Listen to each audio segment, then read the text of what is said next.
Daarna met 30 mensen en nu mogen de deuren weer open. Het is een wat zoeken dat iedereen zijn plaats vindt, maar ik geloof dat dat voor iedereen hier aanwezig toch een beetje gelukt is. En ook dank aan degenen die nog thuis zijn dat ze ons de ruimte geven hier bij elkaar te zijn.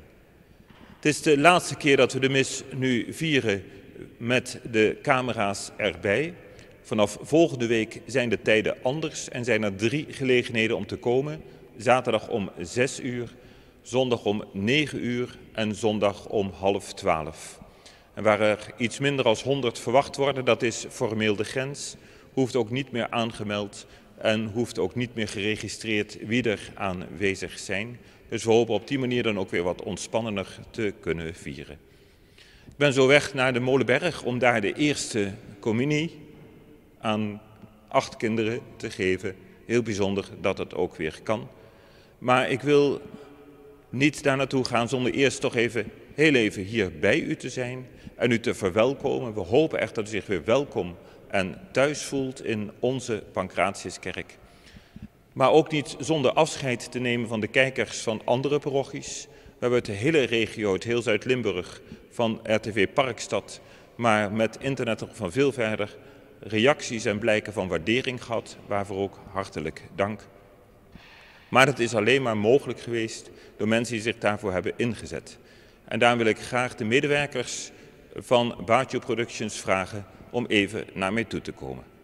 Het beeld zal dan niet helemaal perfect zijn, want ze moeten 1,5 meter afstand van mij houden en ze kunnen niet de camera bedienen, maar toch even.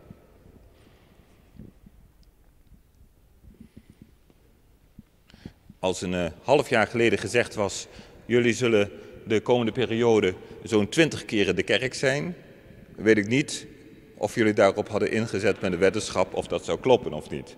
Maar jullie hebben dat gedaan en jullie waren er iedere keer. En het is te simpel om te zeggen, het is jullie werk en je wordt ervoor betaald. Bij jou al helemaal niet, want je bent een stagiair, maar volledig al als professional bezig en aan de slag. En voor jou geldt het op zich wel, maar de manier waarop jullie dat gedaan hebben, heeft heel veel lof gekregen. Om het op zo'n manier te doen dat het bescheiden was in de opstelling, dat we in het vieren daar gewoon niet door gehinderd werd, zeg maar. Dat heb ik ook wel eens anders meegemaakt. Maar ook de manier waarop jullie de beelden verzorgden, met inserts, geleidelijk aan toch meer dingen er nog bij gingen doen als teksten tussendoor, zonder dat er wat extra's tegenover stond. Jullie deden dat gewoon. En voor die samenwerking wil ik jullie hartelijk danken. Dat mag niet met een hand, dus dat doen we met een buiging. Maar een buiging alleen vind ik wat weinig. Het applaus mag er ook bij.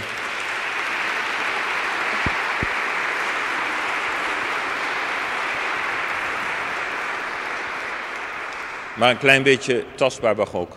Dus voor jou, Mike, met dank. Merci. Voor jou, Pim, met dank. Mike Prassé, Pim Schreuder, hartelijk dank voor jullie werk. En voor jou wordt die stage gewoon heel simpel. Want bij jouw eindverslag doe je gewoon deze opname erbij. Ben je klaar, toch? Hartelijk dank. En dank ook voor de inzet in de mis die nu nog komt. We zijn aan het nadenken of we in de toekomst vaker met elkaar nog iets meer gaan doen. Er zijn allerlei voor's en tegens bij, dus ook hoe ontwikkelen dingen zich. Maar mocht dat zo zijn, dan zien we jullie heel graag weer terug. Ja, en gewoon in de kerk, ik kan het niet laten. Dat mag natuurlijk ook altijd. Welkom, dank jullie wel. En gaan we dan samen vieren de Eucharistie van deze zondag.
In de naam van de Vader en de Zoon en de Heilige Geest. De Heer zij met u. Van harte welkom. Er werd net al uitgebreid bedankt voor het team van Baggio dat we in de afgelopen tijd ons verbonden wisten via social media en via tv. Dat is ook heel fijn, moet ik zeggen, als ik zo de kerk inkijk, dat we weer een vollere kerk hebben. Dat we meer mensen welkom mogen heten vanaf deze maand juli. Dus van harte welkom. Degenen die niet geweest zijn, niet konden komen vanwege het aantal mensen, maximaal 30, of ook de maanden ervoor, van harte welkom om weer samen te kunnen komen en samen te kunnen vieren. Ik wil bijzonder deze heilige mis welkom heten, degenen die hier zijn voor de 6-wekendienst van Minneke Vogels Hellebrand. En allen die de intentie voor vandaag laten lezen. Wij mogen de woorden van Jezus vandaag horen. Komt toch allen naar me toe, die onder lasten gebukt gaan. Iemand verliezen is een grote last die je met je meedraagt als familie, als gezin samen. Maar ieder heeft wel eens lasten met zich mee te dragen. Het is goed dat iemand zegt, kom toch naar me toe, ik wil jouw last een beetje meehelpen dragen. Dat zegt Jezus vandaag tegen ons. Die voor iemand verloren hebben of anderzijds een moeilijke tijd hebben. Jezus zegt, kom naar me toe met je lasten. Zo mogen wij vandaag ons welkom weten in deze kerk bij de Eucharistieviering. Mogen luisteren naar Gods woord. Mogen Jezus zelf ontvangen die met ons en bij ons wil zijn. Laten wij in dankbaarheid deze Eucharistie samen vieren en willen ons goed voorbereiden in het begin van de mis door allereerst onze schuld te belijden en te vragen om vergeving. Ik belijd voor de Almachtige God en voor u allen dat ik gezondigd heb in woord en gedachte, in doen en laten, door mijn grote schuld. Daarom smeek ik de heilige Maria, altijd maagd, alle engelen en heiligen en u broeders en zusters, voor mij te bidden tot de Heer onze God. Mogen de Almachtige God zich over ons ontfermen, onze zonden vergeven en ons geleiden tot het eeuwige leven.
Wij prijzen en aanbidden u.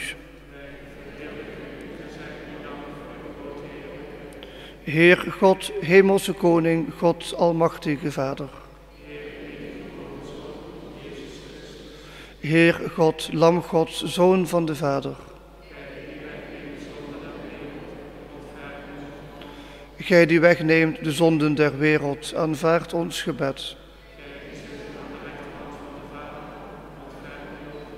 Want gij alleen zijt de Heilige. Gij alleen de Allerhoogste, Jezus Christus. Laat ons bidden. Heer, niet met macht en uiterlijk vertoon zijt gij onder ons verschenen, maar als een vorst van vrede, zachtmoedig en nederig van hart. Kom tot ons, dat wij uw juk op onze schouders nemen, zachtmoedig en nederig worden en uw vrede verkondigen aan alle mensen. Gij die leeft en heerst in de eenheid met de Heilige Geest, God door de eeuwen der eeuwen.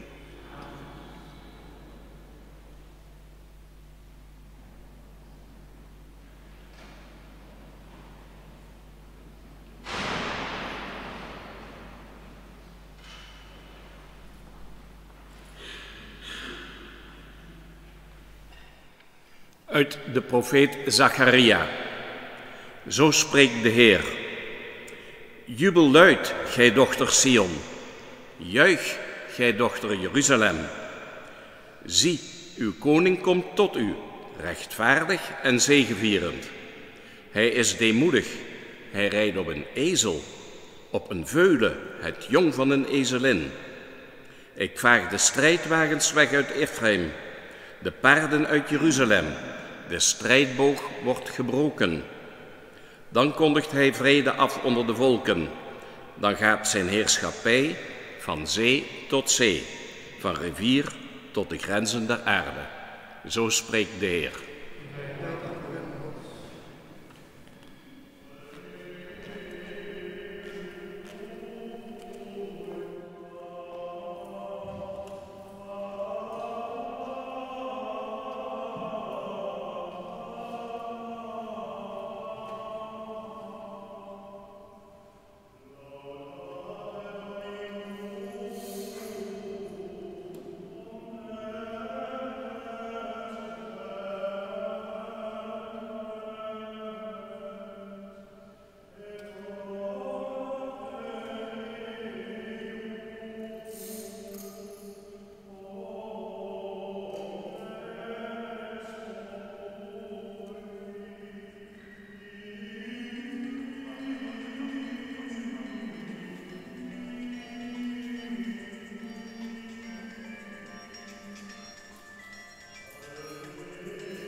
De Heer zij met u. En met uw geest. Uit het heilige evangelie van onze Heer Jezus Christus volgens Matthäus. Lof zij u, Christus.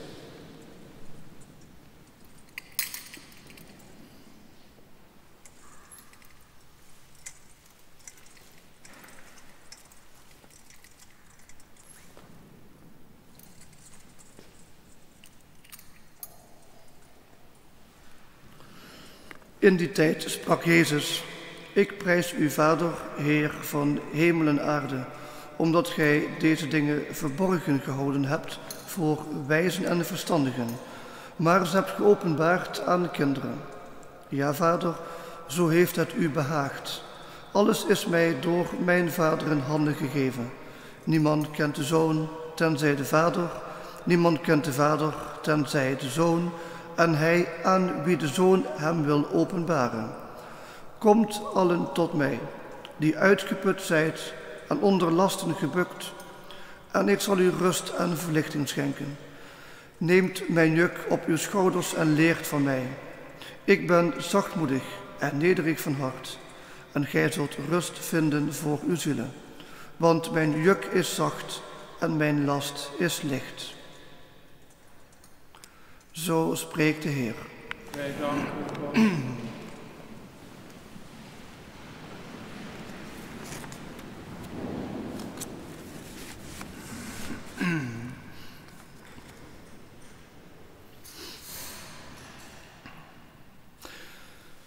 Beste allen, beste mensen, als ik een uitvaart ga bespreken met families, dan valt me telkens weer opnieuw iets op wat bij bijna alle gesprekken terugkomt.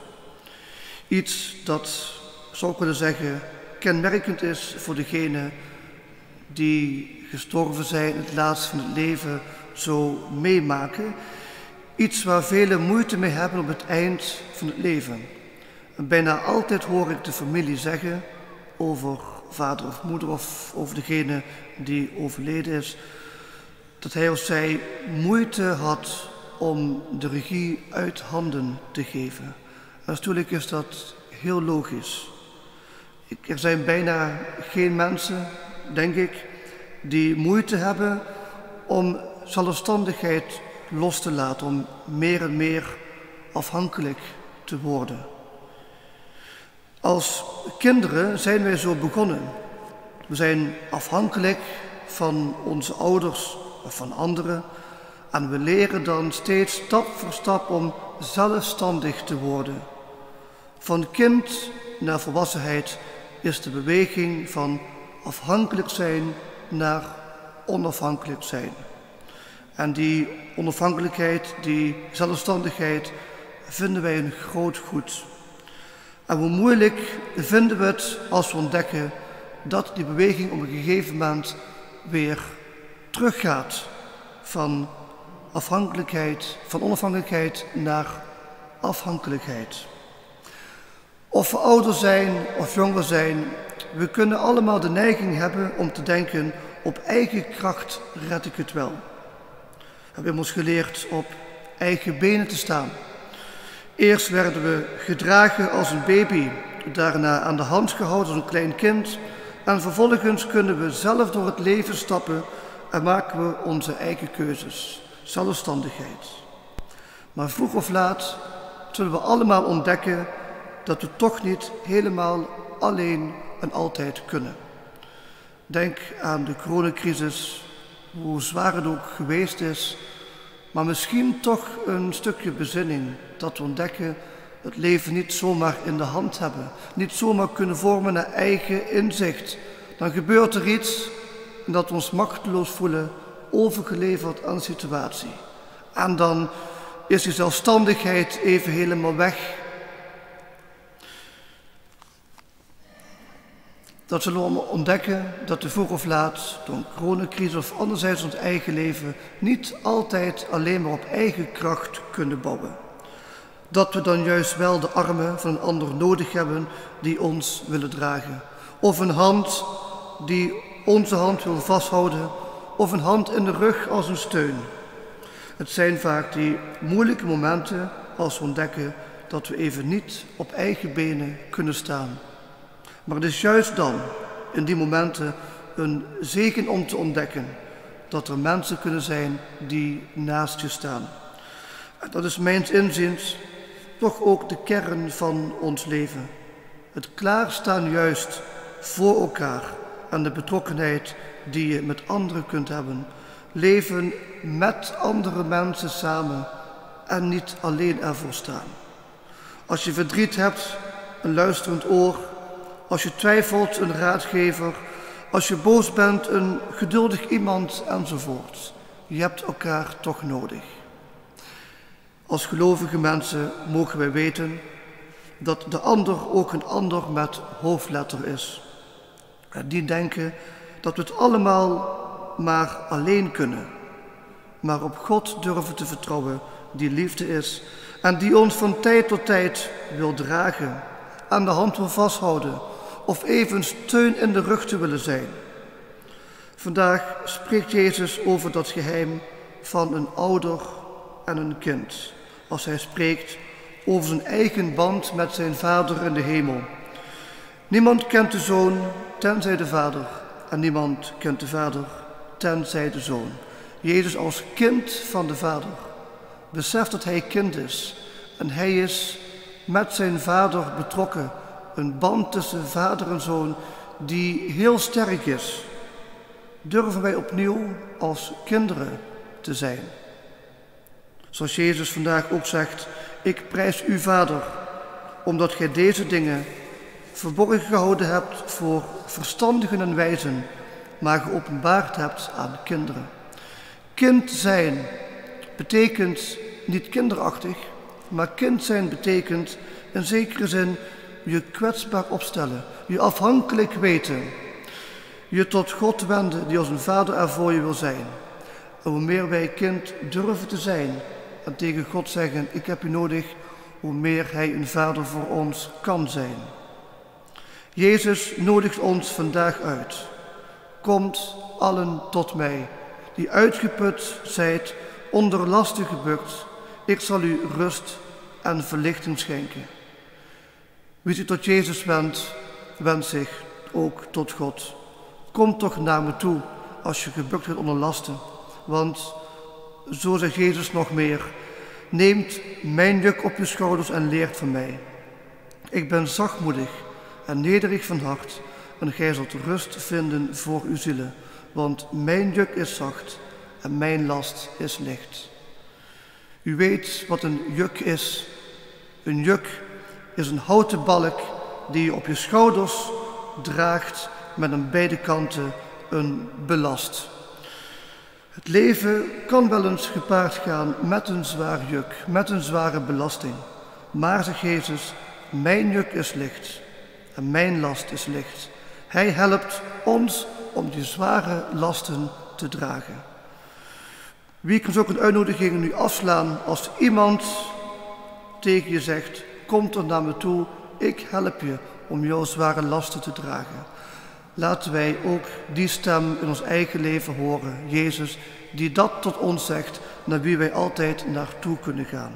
Laat op de uitnodiging ingaan en ons tot Jezus wenden. Amen.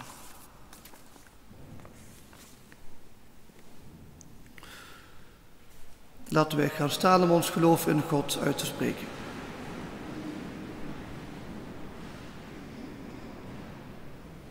Ik geloof in God, de Almachtige Vader, schepper van hemel en aarde, en in Jezus Christus, zijn enige Zoon, onze Heer, die ontvangen is van de Heilige Geest, geboren uit de maagd Maria, die geleden heeft onder Pontius Pilatus, is gekruisigd, gestorven en begraven, die nedergedaald is ter helle, de derde dag verrezen uit de doden, die opgestegen is ten hemel, zit aan de rechterhand van God, de Almachtige Vader. Vandaar zal hij komen oordelen de levenden en de doden. Ik geloof in de Heilige Geest, de gemeenschap van de heiligen, de vergeving van de zonden, de verrijzenis van het lichaam en het eeuwige leven. Vol vertrouwen op God willen wij nu bidden.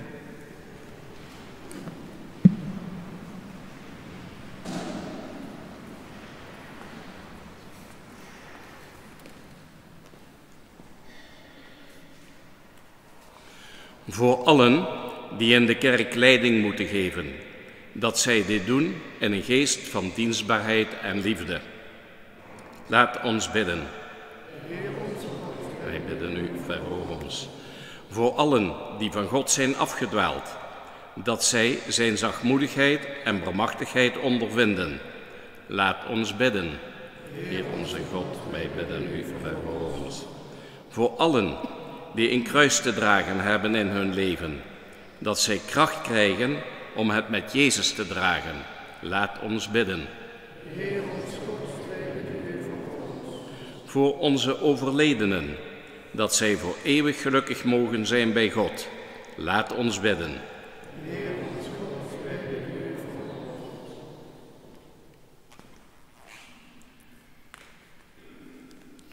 In deze heilige mis bidden bijzonder als 6 weken dienst voor Minneke Vogels Hellenbrand, voor de familie Konsten Jansen, voor Alfons Graf, Ernest Lempers, Hein Kwaadvlieg, ouders Rompelberg, Delbressine en kinderen Gaston en Emma, en bijzondere intentie voor een kleindochter.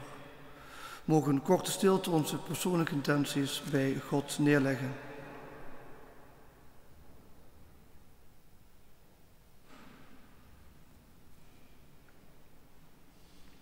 Laat ons bidden. Heer onze God, wij bidden u voor ons. God, onze toevlucht en onze kracht, zie genadig neer op het gebed van uw volk en geef ons wat wij met groot vertrouwen vragen door Christus onze Heer. Amen.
God de Almachtige Vader.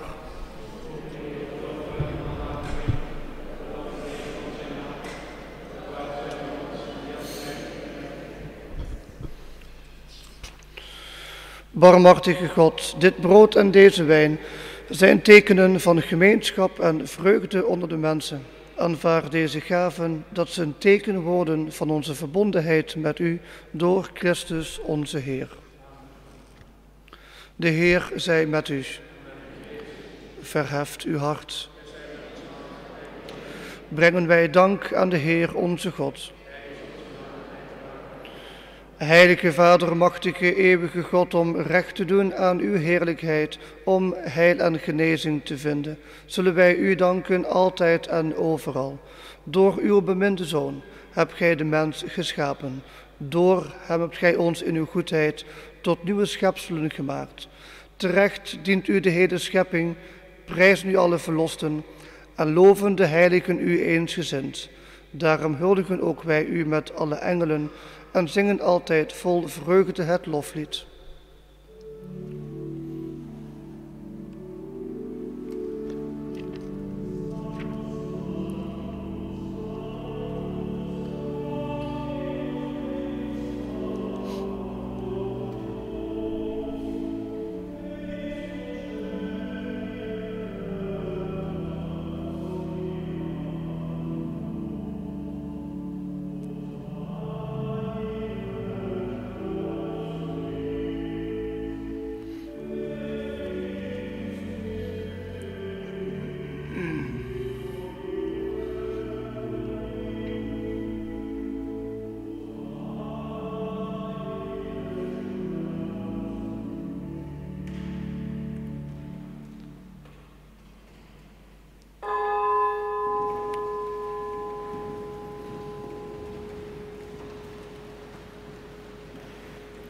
Heer onze God, gij zijt heilig en goed en zo bekend met ons, dat onze namen staan geschreven in uw hand. Geen mens zult gij vergeten, dankzij Jezus Christus, uw Zoon, die gij hebt voortgebracht en uitgezonden hebt om tranen te drogen van mensen die geslagen zijn, om het hart te helen van mensen die gebroken zijn, om brood te worden voor vandaag en de vrede zelf te zijn. Wij danken u dat hij ons ruimte geeft en vrijheid schept. Wij danken u dat hij de naam geworden is voor heel ons leven ten einde toe. Heilig deze gaven met de dauw van uw Heilige Geest, dat zij voor ons worden tot lichaam en bloed van Jezus Christus onze Heer. Want in de nacht dat hij zijn leven gaf, nam hij brood in zijn handen. Hij zegende u, hij brak het en gaf het aan zijn leerlingen met de woorden: neemt en eet hiervan gij allen, want dit is mijn lichaam, dat voor u gegeven wordt.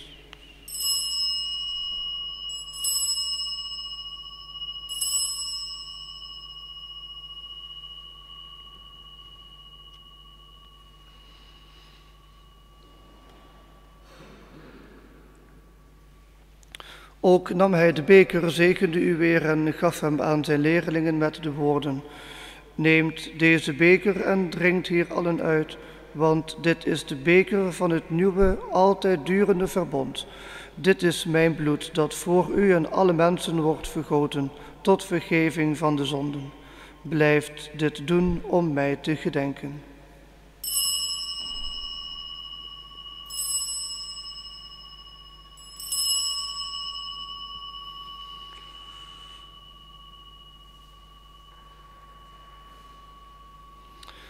Verkondigen wij het mysterie van het geloof.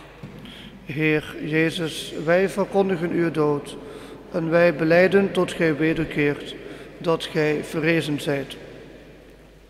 Heer onze God, zo gedenken wij hem die weet wat lijden is en die de dood heeft gezien, die gij hebt opgewekt en naam gegeven hebt hoog boven alle namen. Jezus, de Heer is hij die is en blijven zal uw rechterhand. En tot hij komt verkondigen wij hem door deze levensbeker en door dit brood dat wordt gedeeld. Wij bidden u, zend dan uw geest in ons die over deze aarde gaat en maak ons tot een volk dat recht doet om gerechtigheid. Maak leven en welzijn toch groter en sterker dan oorlog en dood. En laat ons mensen zijn die woningen bouwen voor uw stad van vrede. Breek het geweld in ons en breng ons thuis bij u uit kracht van hem, de mensenzoon, hier in ons midden. Bevestig uw kerk, die in ballingschap is, en maak haar één in liefde en geloof. Tezamen met uw dienaar Franciscus, onze paus, Harry, onze bisschop, Everard, zijn hulpbisschop, en met alle bisschoppen. Samen met heel uw volk, met Maria altijd maagd, de moeder van de Heer, met de heilige Jozef, haar bruidegom, met de apostelen, martelaren en al uw heiligen, vragen wij om uw barmhartigheid voor levenden en doden. Erkennen wij uw grootheid en brengen wij u onze dank. Door hem en met hem en in hem zal uw naam geprezen zijn. Heer onze God, almachtige Vader, in de eenheid van de Heilige Geest, hier en nu en tot in eeuwigheid. Tot God mogen wij bidden met de woorden die Jezus ons heeft geleerd. Onze Vader, die in de hemel zijt, uw naam worden geheiligd, uw rijk komen, uw wil geschieden op aarde zoals in de hemel. Geef ons heden ons dagelijks brood en vergeef ons onze schulden, zoals ook wij vergeven aan onze schuldenaren. En breng ons niet in beproeving, maar verlos ons van het kwade. Verlos ons, Heer, van alle kwaad, geef vrede in onze dagen, dat wij, gesteund door uw barmhartigheid, vrij mogen zijn van zonde en beveiligd tegen alle onrust, hoopvol wachtend op de komst van Jezus, Messias, uw Zoon.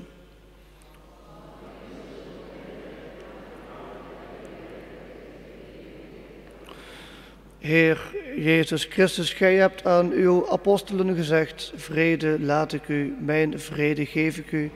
Let niet op onze zonden, maar op het geloof van uw kerk. Vervul uw belofte, geef vrede in uw naam en maak ons één, gij die leeft in eeuwigheid. De vrede van de Heer zij altijd met u.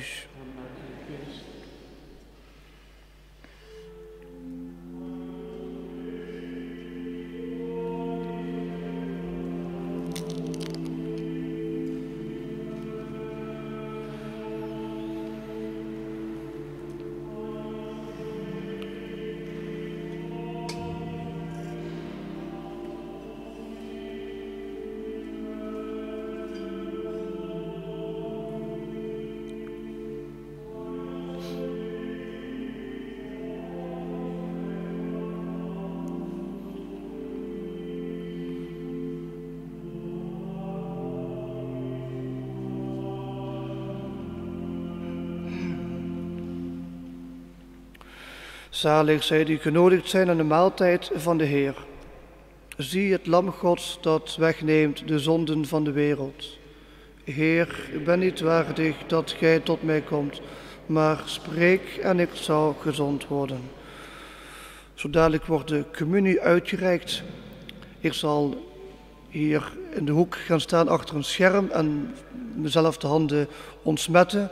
En u kunt dan naar voren komen, natuurlijk met elkaar de afstand wel te bewaren. En de Suisse in ons midden zal het begeleiden. Eerst zal deze kant van de kerk naar voren mogen komen en daarna dan die kant om de communie te ontvangen.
Laat ons bidden.